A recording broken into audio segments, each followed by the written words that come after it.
Mr. Speaker. The Prime Minister. Mr. Speaker, I know the whole House will want to join me in paying tribute to PC Andrew Harper, who was killed while on duty.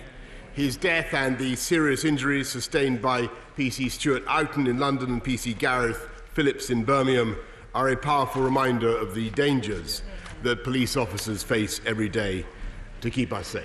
Mr. Speaker, this morning I had meetings with ministerial colleagues and others. In addition to my duties in the House, I shall have further such meetings later today.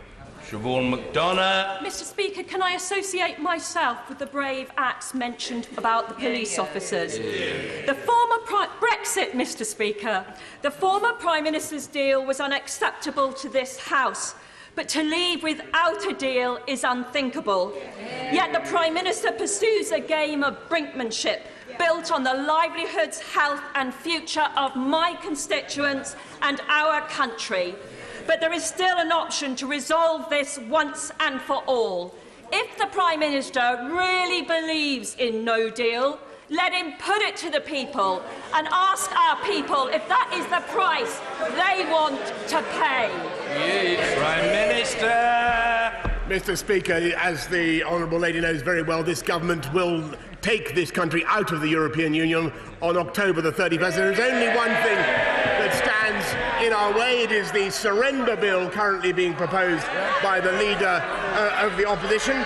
And can I invite her to confirm, can I invite the leader of the opposition to confirm when he stands up shortly, that if that surrender bill is passed, he will allow the people of this country to have their view on what he is proposing to hand over in their name with an election on October the 15th, Mr. Speaker. Robert Halfon. Thank you, Mr. Speaker. Can my right honourable friend confirm that when we leave the European Union on the 31st of October, no longer will we be subjected to EU rules on VAT in terms of our energy bills, costing Harlow constituents and households around £55 extra every year? Will he confirm that we will take back control of our energy bills and save households around £1.5 billion a year on the heating and lighting? Minister. I thank my right honourable friend and for his excellent suggestion. As he knows, we do currently apply the reduced 5% rate on domestic fuel and power, which is the lowest allowed under EU law. But of course, when we leave the European Union on October the 31st, it will be open to us to change this for the benefit of the people of Harlow. Jeremy Corbyn. Thank you, Mr. Speaker. I start by paying my deepest respects to PC Andrew Harper, who died in the line of duty. It's a reminder about the risk that he faced and police officers faced all the time, trying to protect communities. Our sympathies to his family, to his colleagues and his friends. I also, Mr. Speaker, want to send our condolences to those people affected by Hurricane Dorian that hit the Bahamas at the weekend. I'm hoping and I'm sure that the government and DFID will be doing all they can to make sure all help is sent there that's necessary. Yesterday, it was revealed, Mr. Speaker, that the Prime Minister's negotiating strategy is to run down the clock, and that the Attorney-General told the Prime Minister his belief that the European Union would drop the backstop was a complete fantasy.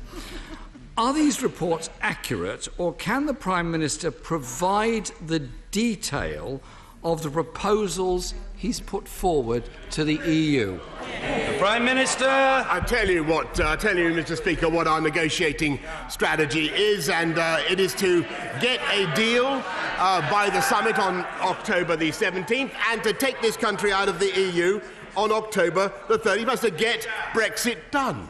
And what his surrender bill would do, it would wreck any chance of the talks, and we don't know what his strategy is at all were he to take over. He's asking for mobs of momentum activists to paralyse the traffic in the name of his. What are they supposed to chant, Mr. Speaker? What is the slogan? What do we want? What do we want? Dither and delay. When do we want it? We don't know. That's his policy. That's his policy. And can he confirm again, can he confirm now, that he will allow the people of this country to decide on what he is giving up in their name with a general election on October the 15th? Or is he frit? Jeremy Corbyn. Mr. Speaker, my first question to the Prime Minister and no answer given. I asked what proposals have been put to the European Union. We asked yesterday, many colleagues asked, and the Prime Minister seems utterly incapable of answering. Any rational human being would assume, therefore, none have been put, and there is no answer to that question. The Prime Minister and his Cabinet colleagues have been saying he's making progress. The EU's chief negotiator, the Chancellor of Germany, the Taoiseach of Ireland say no proposals have yet been made by the UK. If the Prime Minister thinks he's made progress, will he publish those proposals that he's put forward to replace the backstop? Prime Minister. As the right honourable gentleman knows very well, you don't negotiate in public, and we are making substantial progress, and we will get that backstop out. Order, Prime Minister, please, forgive me interrupting. There is a long way to go. There are a lot of questions to be reached. The questions must be heard, and the responses from the Prime Minister must and will be heard. The Prime Minister. Mr. Speaker, let us be absolutely clear. This government is going to get a deal from our friends in Brussels, and we will get the backstop out. We will get an agreement that I think this House can approve. The only thing that's standing in our way is the undermining of those negotiations by this surrender bill, which would lead to more dither and delay. We delayed in March, we delayed in April, and now he wants to delay again for absolutely no purpose whatever. What does he intend by this? We are spending, in this government, we're spending £1 billion to put 20,000 more police officers on the streets. He wants to spend £1 billion a month net to keep us in the EU beyond October the 31st, and I will never allow that. Jeremy Corbyn. Mr. Speaker, I really fail to see how I can be accused of undermining negotiations, because no negotiations are taking place.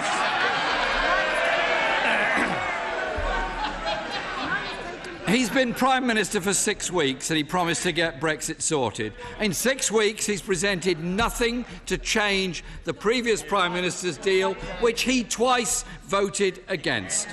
These negotiations that he talks about are a sham. All he's doing is running down the clock. At the weekend, the Chancellor of the Duchy of Lancaster said food prices will go up under no deal. Will the Prime Minister publish the Yellowhammer documents so that people can see which food prices will go up and by how much? Mr. Speaker, the Chancellor of the Duchy of Lancaster said absolutely no such thing. I can tell him the preparations for no deal, thanks to his good offices and thanks to his efforts, are very far advanced. But I tell you, the surest way of getting no deal is to undermine this country's ability to negotiate, which is what he is doing. And I have to say, Mr. Speaker, that if this bill is passed this afternoon, I have to say I don't want an election. I don't think he wants an election. But there's a petition on his own Labour. There's a petition on his own Labour website with 57,000 people, including Carol, Nigel, Graham, and Phoebe, calling for an election. I don't know whether there's a Jeremy on the list, but Mr. Speaker, I know he's worried about free trade deals with America, but there's only one chlorinated chicken that I can see in this House, and he's on that bench. Will he confirm again? Will he confirm that he will let the people decide? Let the people decide on what he is doing to this country's negotiating position by having a general election on October the 15th. Jeremy Corbyn. Well, maybe the Prime Minister could tell us what the negotiating position actually is. And since the question I asked, the Prime Minister may have forgotten it in his rather lengthy peroration there, that the British Retail Consortium said, and I quote, that it was categorically untrue when the Chancellor of the Duchy of Lancaster denied there would be shortages of fresh food. Mr. Speaker, I hope no more young female staff are going to be frog-marched out of Downing Street. Because there was another government leak at the weekend concerning, Mr. Speaker, there was another government leak at the weekend concerning disruption of our ports. The leaked documents written by the government in the last fortnight show no deal would lead to shortages on the shelves and of medical supplies in hospitals. People need to prepare. So can I ask the Prime Minister again, will he publish in full the Yellowhammer documents so people can see which foodstuffs are not going to be available, which medicines are not going to be supplied, and what will happen to the shortages of vital supplies in every one of our hospitals all over this country? Prime Minister. Mr. Speaker, I'm afraid that the Right Honourable Gentleman is guilty of the most shameless scaremongering. We have made ample preparations for coming out of the EU. What his party is recommending is yet... Order! It's order! Order! It's very difficult to hear the responses from the Prime Minister. Members must calm themselves. There is a long way to go. The Prime Minister. Mr. Speaker, what he is recommending is yet more dither, yet more delay, yet more uncertainty for business. What we in this government want to do is deliver on the mandate of the people. Now, he used to be a Democrat. He used to believe in upholding the referendum result. Can he say now whether he would vote in favour of leave or remain? And can he say now whether he's in favour of a second referendum or not? Jeremy Corbyn.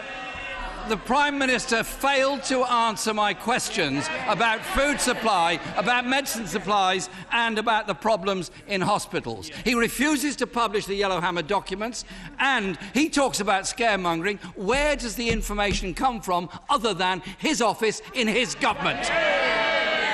And he's obviously so confident of the position he's adopted, he's now preparing to spend £100 million of our money on an advertising campaign in order to try to persuade people that everything's fine. He knows it's not, they know it's not, he is hiding the facts.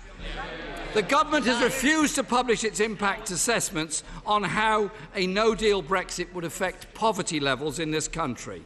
They received a request under the Freedom of Information Act from the Glasgow-based Poverty Alliance. The DWP replied that the public interest would not be served by that disclosure. Will the Prime Minister publish that analysis? If he won't, what has he got to hide?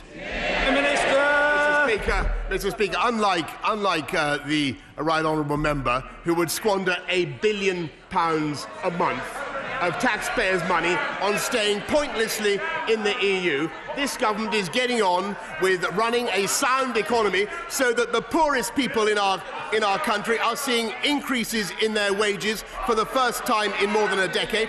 And I'm proud to say that those on the living wage, Mr. Speaker, are now taking £4,500 more home every year than they were in 2010, thanks to this Conservative government. Jeremy Corbyn. Speaker, you don't have to go very far from the portals of this House to see real destitution. People begging and sleeping on the streets. Child poverty is up since 2010. Pensioner poverty is up. In-work poverty is up. And he won't give us any of the information of the assessments of increased poverty that could come from his government's proposals. We are less than 60 days away from leaving the EU with no deal. The Prime Minister has had 2 days in office before the summer recess and then planned to prorogue Parliament. Yesterday, he lost one vote, his first vote in Parliament, and he now wants to dissolve Parliament. He's desperate, absolutely desperate, to avoid scrutiny.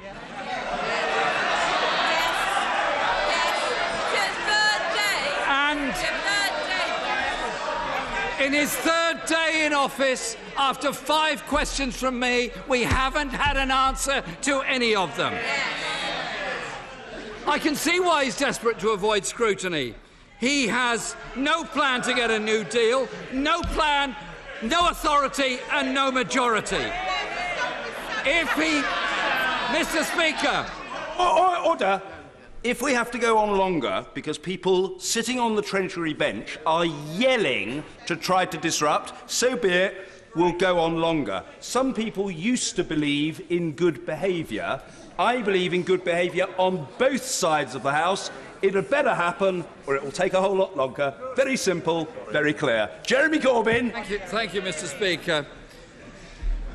If the Prime Minister does to the country what he's done to his party in the past 24 hours, I think a lot of people have a great deal to fear from his incompetence, his vacillation and his refusal to publish known facts that are known to him about the effects of a no-deal Brexit. Mr. Speaker, I really don't see how, with a straight face, the right honourable gentleman can accuse anybody of being unwilling to stand up to scrutiny when he will not agree. He will not agree to submit his surrender bill to the verdict of the people in an election. He's frightened. And Mr. Speaker, he makes a contrast. He makes a contrast between this government and his own proposals. The contrast could not be clearer. He thinks we think that the friends of this country are to be found in Paris and in Berlin and in the White House, and he thinks that they're in the Kremlin and in Tehran and in Caracas. And I think he's Caracas, Mr. Speaker. We're putting 20,000 police on the street. We're upgrading 20. We have 20 new hospital upgrades. We are growing the economy. He, by contrast, would put a £300 billion tax on every company in the country. He wants a tax on homes, and he's calling incessantly for a general strike. The Shadow Education Secretary says that their economic policy is, and I quote, Mr. Speaker, by your leave, shit or bust. I say it's both. I say it's both, Mr. Speaker. What this country needs is sensible, moderate, progressive, conservative government, and to take this country out of the EU on October the 31st, and that is what we are going to deliver. Order.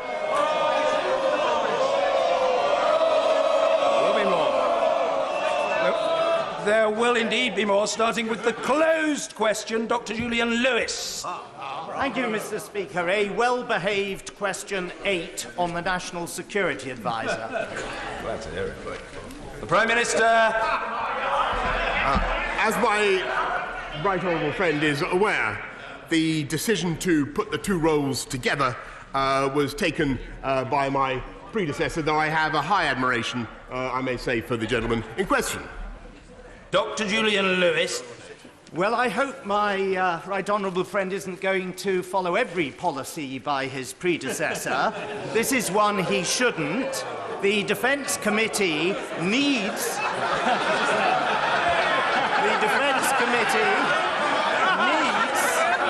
to take evidence from the National Security Advisor on the previous failure to anticipate the Iranian reaction to the British seizure of a tanker in the Gulf. It's hardly likely, however, that the Cabinet Secretary will come before the Defence Committee. So wouldn't it make sense as soon as possible to have a full-time occupant of the post of National Security Advisor so select committees and the NSC itself can do our jobs properly? Prime Minister. Mr. Speaker, I think that the role has been very well performed in recent times. I take my right honourable friend's point very humbly and sincerely, and I will make sure that invitations to appear before his committee are considered in the usual way, and he gets all the satisfaction that he desires. Ian Blackford. Thank you, Mr. Speaker. Last night, Parliament once again defeated this shambolic Tory government. Today, Mr Speaker, we have seized back control from a Prime Minister who is behaving like a dictator more than a democrat. The Prime Minister must be stopped. MPs must unite across this House to take no deal off the table tonight. Mr Speaker, we will defeat the government again. So can the Prime Minister tell us, when we succeed, will he respect the democratic vote of this House, the democratic will of the people we represent, and finally act to remove the threat of a catastrophic no-deal Brexit? Prime Minister! Mr Speaker, I might ask the right honourable gentleman if he will respect the democratic will of the people of the United Kingdom, as this House voted to do time and time and time again, and that is implement the result of the referendum. Ian Blackburn! Mr Speaker, I know he's a new boy, but can I suggest to him, we ask the questions, he's supposed to answer them. And, you know, quite simply, Mr Speaker, me and my colleagues, we are sent here by the people of Scotland. We have a majority. The people of Scotland voted to remain in the European Union. We're not going to be dragged out against our will by the Prime Minister. Mr Speaker, the Prime Minister also mustn't be paying attention to the polls this morning, which show that the SNP is polling to win a majority in Scotland once again, with the Tories in retreat. So if he wants an election, enable the bill and bring it on. It's clear for all of us to see that the Prime Minister is playing a game of bluff and bluster. He doesn't care about stopping a no-deal Brexit. His strategy, as his lead adviser put it, is a sham. This isn't a Parliament versus the people. It is a Parliament standing up for the people. Mr Speaker, the people did not vote for a no-deal Brexit. This Prime Minister is robbing the people of power, handing control to the Leave campaign, a cult now running number 10. So once again I ask the Prime Minister, are you a dictator or are you a democrat? Will the Prime Minister accept the legislation today so that no deal can be avoided? And let us vote for an election so that the people can truly decide the next steps. Well, Mr Speaker, I'm a Democrat because I not only want to respect the will of the people in respect of the referendum, but I also want to have an election, or I'm also willing to have an election if the right honourable gentleman opposite's terrible bill goes through. I tell you there's a reason, Mr Speaker, why the separatists in Scotland drone on and on about breaking up, about smashing the oldest and most successful political union in it. There's a reason why they go on about it, and that is to detract from their appalling domestic record.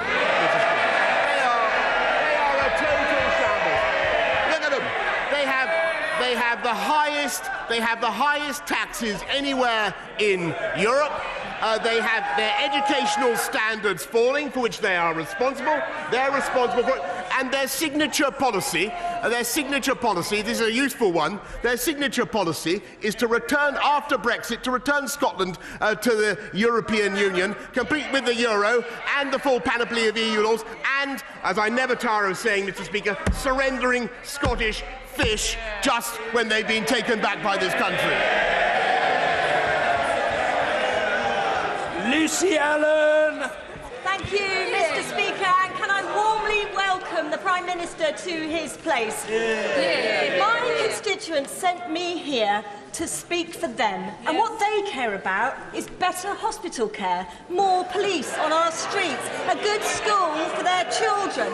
Does the Prime Minister agree with the people in Telford that these are the issues we should be discussing in this place? And will he commit to building on his very welcome spending announcements to deliver great public services for my constituents in Telford? And I thank the honourable lady very much. Of course, we love Telford, and Telford is going to see even more when the my friend, the Chancellor, my right honourable friend, the Chancellor, announces his spending review very shortly.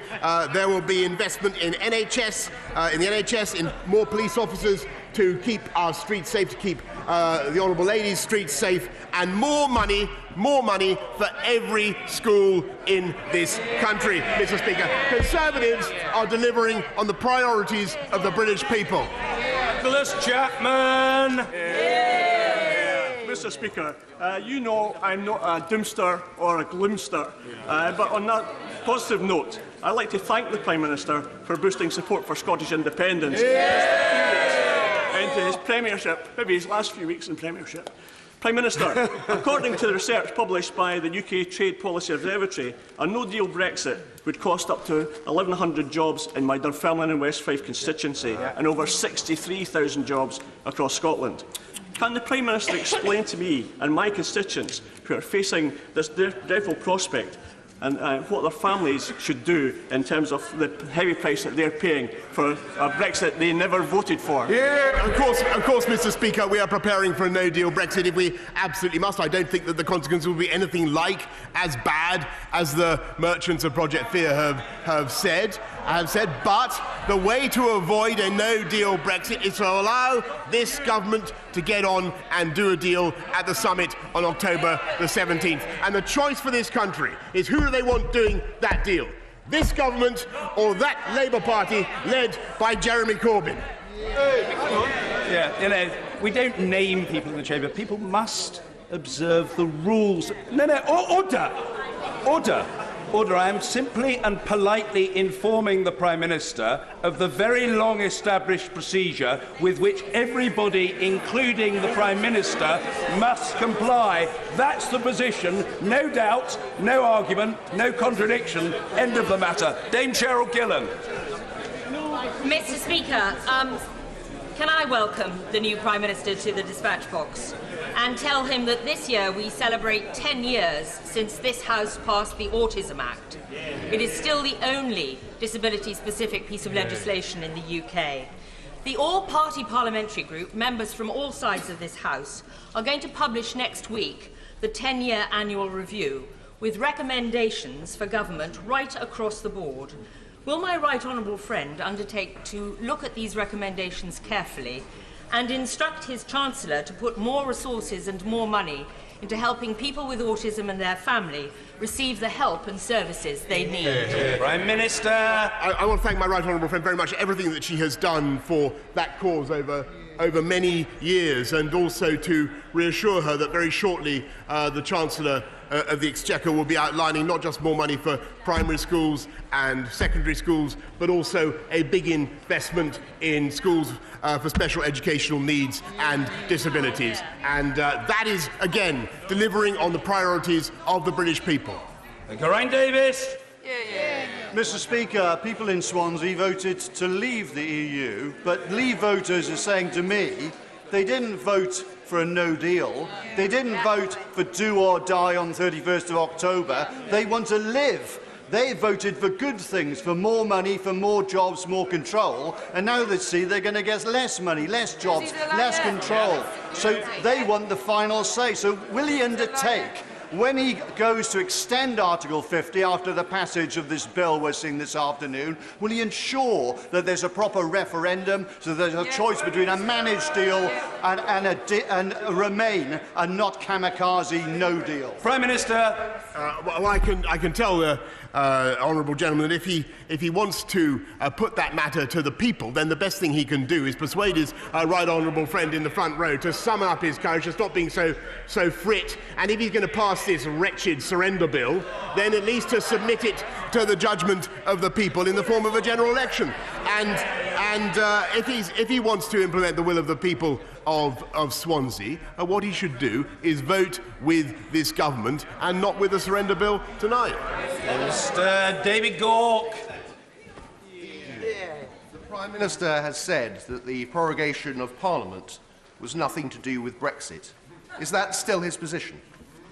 Prime Minister. As my right honourable friend knows full well, there has been demands for prorogation of Parliament in the form of a Queen's speech from the right honourable lady there, from across this House. This this Parliament has lasted longer than any in the last 400 years, and on Brexit there will be ample opportunity. There will be ample opportunity to debate the Brexit deal after October the 17th in this House if this government is allowed to get on and deliver a deal. Mr. Adrian Bailey. Thank you, Mr. Speaker. The Chancellor today announced another £2 billion on top of the £6.3 billion already allocated to help companies after a no-deal Brexit. Industry, the public and Parliament have a right to know which industries will benefit, for how long, and what the total cost will be to the taxpayer. Can the Prime Minister tell us? Minister. I can tell the honourable gentleman that there is a great deal of preparatory work going on, and particularly in the West Midlands, which he represents, to make sure that automotive supply chains are indeed ready for a no-deal scenario. But we don't want a no-deal scenario, Mr. Speaker, and the way to avoid it is not to vote for the absurd surrender bill that is before the House today, and let the government get on and negotiate a deal, because that is what we want to do. Mr. Douglas Ross. Mr. Speaker, the Scotch whisky industry is hugely important in Murray, and the potential tariffs applied by the US as part of their trade war with the EU could cost hundreds of thousands of jobs across Scotland and the United Kingdom. So what representations has the Prime Minister made to President Trump on this matter, and will his government do everything possible to avoid these tariffs being applied to the Scotch whisky industry? Prime Minister. I congratulate my honourable friend on everything that he does to represent that vital industry, which indeed earns billions of pounds in revenue for this country, and I think that tariffs on Scotch whisky would be absolutely absurd, a point that we've made repeatedly to our friends in the United States. But again, when we do free trade deals around the world, Scotch whisky is one of those many products that will have its chances boosted in export markets where it is currently growing. Aaron Lee. Mr. Speaker, last weekend in Lincoln and right across the country, there were cross-party protests against prorogation of Parliament. Does this unelected Prime Minister, who's got no majority in this House, believe that his attack on our democracy is his only means of forcing a disastrous no-deal Brexit on Lincoln and on the businesses and people of this country? Prime Minister. Well, if she wants to speak for the people of Lincoln, who after all voted to leave, yes, they did.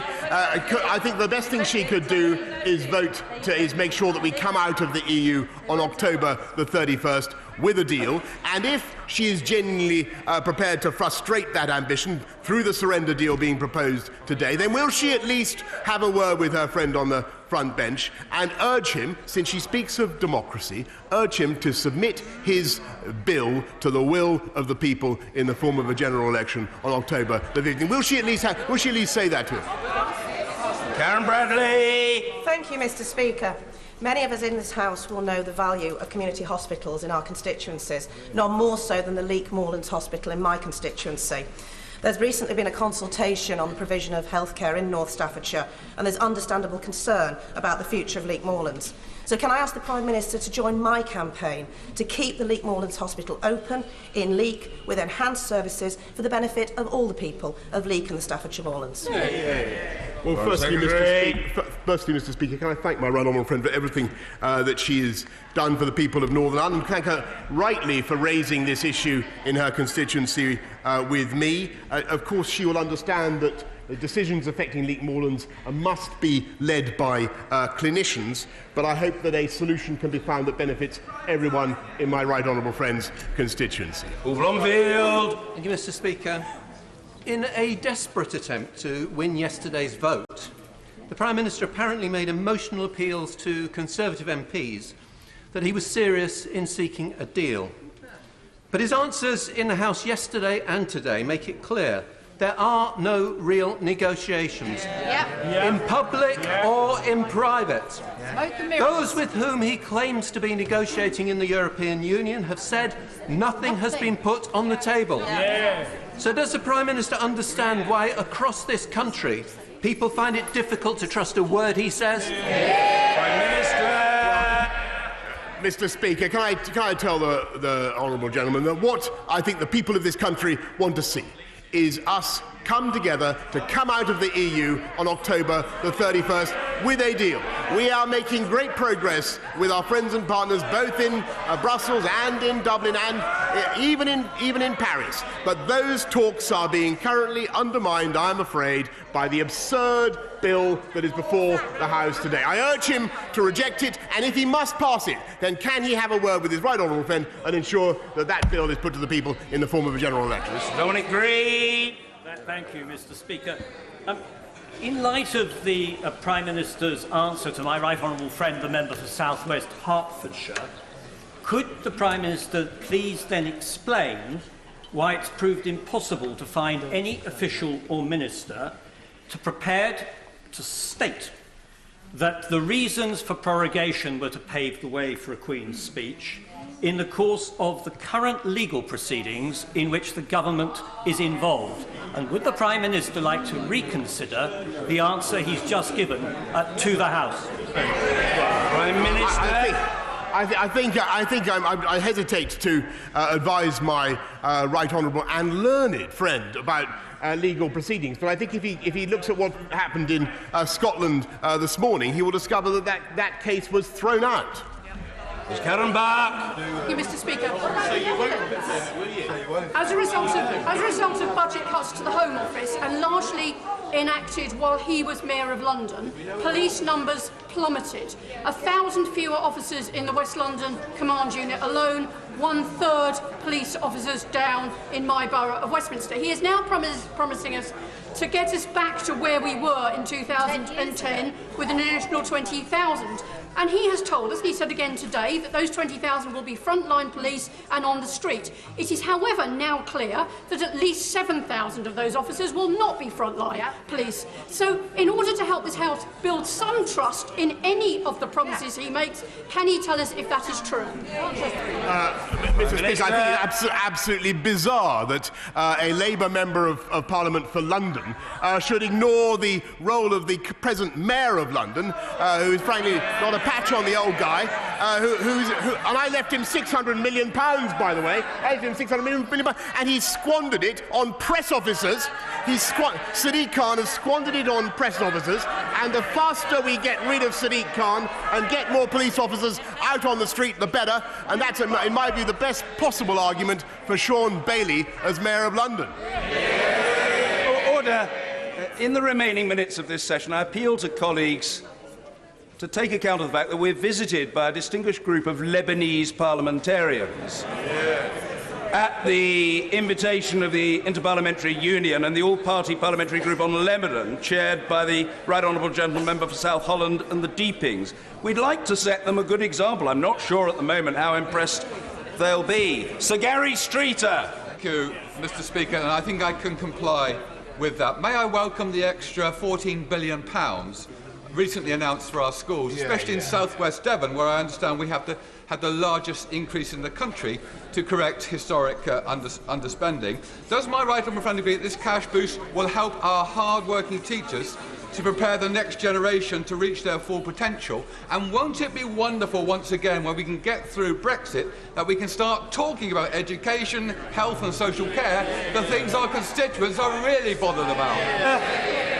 Well, exactly right, Mr. Speaker. I thank my friend. Exactly why we need to have this 3-year investment in education and get Brexit done, Mr. Speaker, on October the 31st, and don't be attracted to any more dither and delay and confusion under the Labour Party.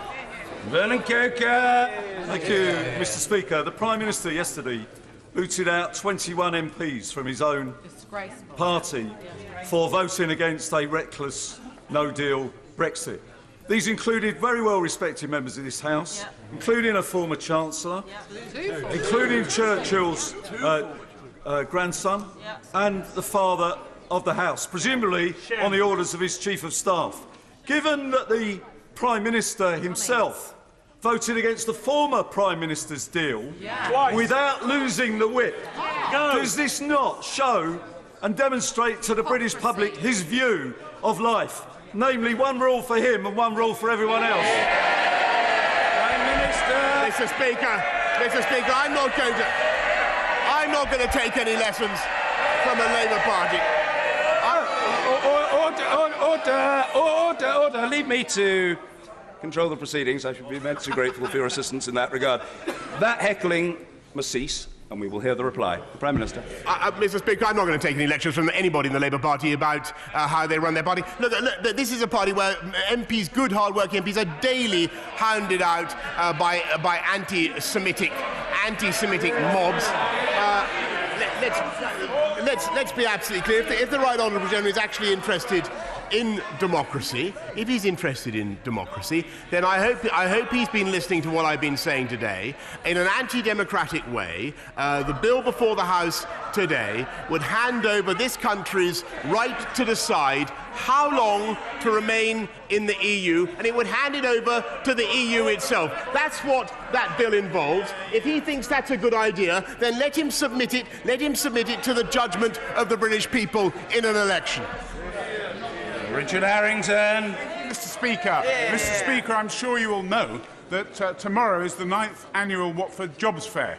Now, I'm taking particular interest in the 1,000 or so vacancies this year. And I felt that other members of both sides of the House might be interested as well. I'd like to thank Victoria Lynch and Anna Cox for organising it. We've got 1,000 vacancies in more than 60 companies. Mr. Speaker, I would like the Prime Minister, if he has any spare time tomorrow, because there's not much going on here, perhaps he could pop up to Watford, where he'd be very welcome. Prime Minister! I thank my right honourable friend, who has been a wonderful champion for Watford and for conservative values, he's also done a great deal. I've been to campaign for him in Watford, and I've seen how popular he is. May I say that there are 20,000 job vacancies now in the police, if he wishes to take up that role, or if anybody in Watford wishes to take up that role, and there are many, many more in nursing, because, as he knows, in Watford and across this country, unemployment is at a record low and employment is at record highs because of the sound economic policies this government has followed. Thank you. McInnes. Thank you, Mr. Speaker.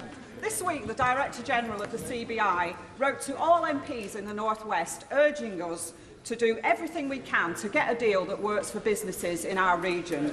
The CBI says a no-deal Brexit would be disastrous for North West business, particularly small businesses. And we all know what the Prime Minister has said in the past about business. But now that he has assumed a position of some responsibility, will he stop this relentless posturing around no deal, listen to the CBI and work to protect our vital businesses? Prime Minister. Again, a bit rich from a member of a party whose shadow chancellor says that business is the enemy, and she should listen. She should listen. She should listen. Where is he? Not there. Where? He's gone. She should listen to the people of her constituency who voted to leave the EU and implement their wishes. And that is what this government is going to do. Sir Roger Gale. Mr. Speaker, much has been made about provision for EU nationals resident in the United Kingdom post-Brexit. Much less comfort has been offered to those 1.5 million United Kingdom nationals resident throughout the rest of the European Union. Is the Prime Minister in a position to confirm, not on a piecemeal but on a pan-European basis, that all pensions will be paid in full, that exportable benefits will continue to be paid in full, that healthcare will be covered in full, and that rights of domicile and freedom of movement will be protected? There are frightened people who need an answer. Prime Minister. I thank my right honourable friend, and I can assure him that that matter is, of course, at the top of our concerns with all our EU friends and partners, and we've made it absolutely clear, Mr. Speaker, that the very, very generous offer that this country has rightly made to the 3.4 million EU citizens here in this country must be reciprocated symmetrically and in full by our friends in the way that he has described. Stephen Morgan. Thank you, Mr. Speaker. The Prime Minister has said the great city of Portsmouth is too full of obesity and drug addiction. Despite this disgraceful, inaccurate statement about my home city, how would he expect our much-loved NHS to deal with these issues when it is his government who is exposing us to medicine and staff shortages, according to his own Health Secretary, by hurtling us towards a no-deal Brexit? Minister. Mr. Speaker, I must correct the honourable gentleman, because in fact unemployment is well down in his constituency, employment is up, and health outcomes are up. And when I made those remarks, which was many years ago, it was I'm afraid when his constituency had the sad misfortune to have a Labour government in power. That is no longer the case. Thompson. Thank you very much, Mr. Speaker. Like me, I know that my right honourable friend has deep concerns about the unfair retrospective loan charge. It is tearing families apart, driving people to despair, and reportedly some to suicide. With over 8,000 people signing my petition saying that we cannot go on like this, can my right honourable friend advise the House on what urgent action his government will be taking to address this?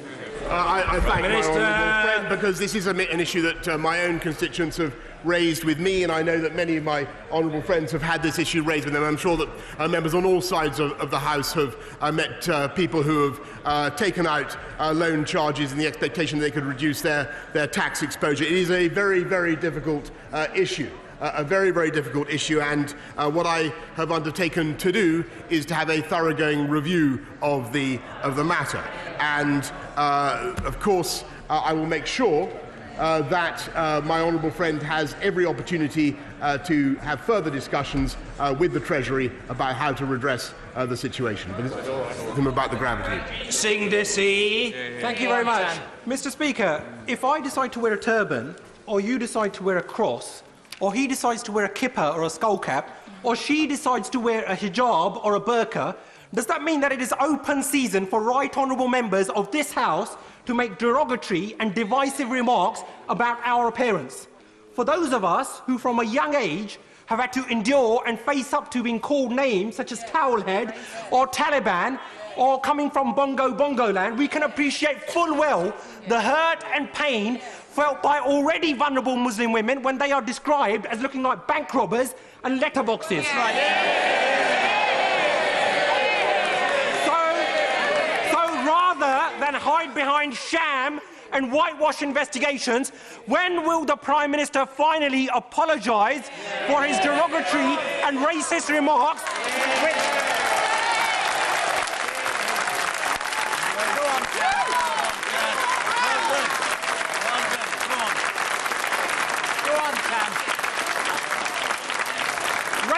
Racist remarks, Mr. Speaker, which have led to a spike in hate crime. And given the increasing prevalence of such incidents within his party, when will the Prime Minister finally order an inquiry into Islamophobia within the Conservative Party, something which he and his Chancellor promised on national television?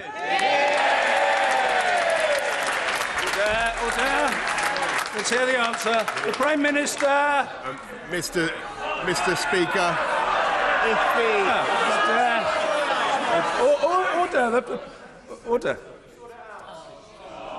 Order. The response from the Prime Minister will be heard. The Prime Minister. Thank you, Mr. Speaker. Now, can I just say to the honourable gentleman that if he took the trouble to read the article in question, he would see that it was a strong Liberal defence, as he began his question by saying, of everybody's right to wear whatever they want in this country. And I speak as somebody who is not only proud to have Muslim ancestors, but to be related to Sikhs such as himself. And I'm also proud, Mr. Speaker, to say that under this government we have the most diverse cabinet in the history of this country. And we truly reflect modern Britain. We truly reflect modern Britain. And, Mr. Speaker, what we have yet to hear from anywhere in the Labour Party is any hint of apology for the virus of anti-Semitism that is now rampant in their ranks. And I would like to hear that from the honourable member opposite. Margaret James. Thank you, Mr. Speaker. The great lady who you and I both revere, I'm sure, Mr. Speaker, once said, "Advisers advise, ministers decide." Can I ask the Prime Minister to bear that statement closely in mind in relation to his own chief adviser, Dominic Cummings? Well, Mr. Speaker.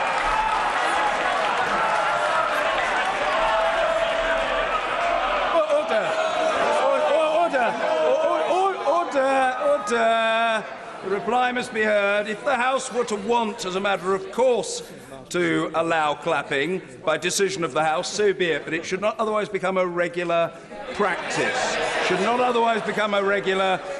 But we've heard the question, pungently expressed. Let's hear the answer from the Prime Minister. Speaker, I'm used to breasting applause from Labour audiences,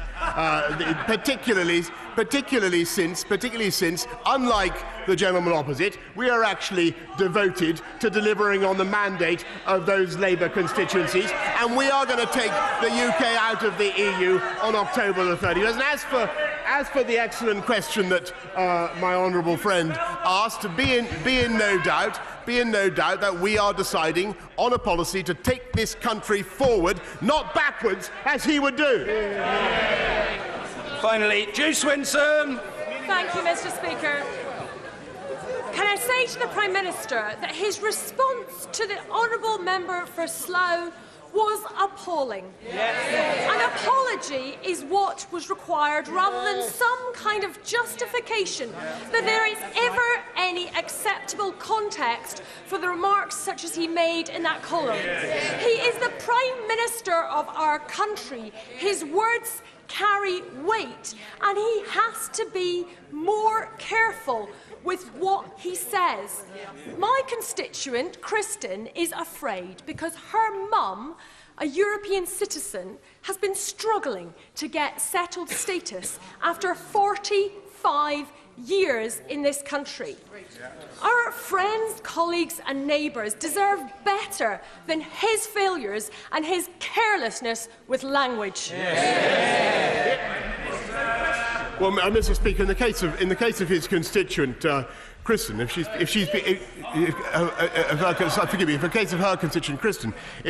she has indeed been here for 45 years, and I'm sure she has, then she should be automatically eligible to settled status. So clearly, Mr. Speaker, it is a difficult case, but the answer is for her to bring it to the Home Secretary, and I'm sure we can sort it out.